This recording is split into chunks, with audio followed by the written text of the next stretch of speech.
dans nos campagnes, certains font le choix de se regrouper pour éviter les intermédiaires et pour favoriser les circuits courts, pas comme le mat Michel Hiver. Fabrice Aigron élève 95 vaches. Leur lait lui appartient, mais seulement jusqu'à cette citerne.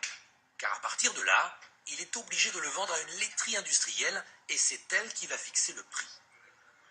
Le prix n'est pas déterminé par le producteur, il est déterminé par les transformateurs. C'est pas ça qui vous coûte.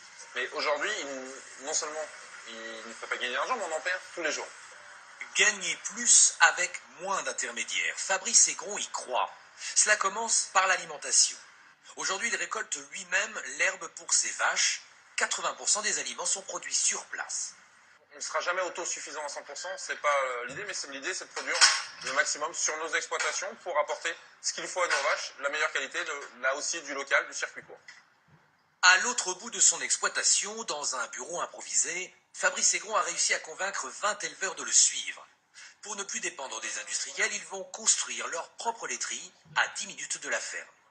Le lait qui ici va être transformé à l'intérieur de la laiterie, pasteurisé, stérilisé, pour être après transformé en poche. Les poches sont déjà au stade de prototype. Elles seront vendues ensuite dans les grands magasins à proximité. On arrive aujourd'hui à quelque chose de fini, le permis de construire est déposé, pour pouvoir activer la phase de travaux très rapidement. La laiterie sera construite ici, à la place d'un ancien abattoir. 5 millions d'euros ont été investis. À terme, ces éleveurs n'auront plus d'intermédiaires. Ils décideront eux-mêmes du prix de leur lait. Étant installé depuis 5 ans, voilà, soit ça marche, soit moi, personnellement, il n'y aurait pas eu ce projet. C'était plus dans l'optique d'arrêter le lait, quoi.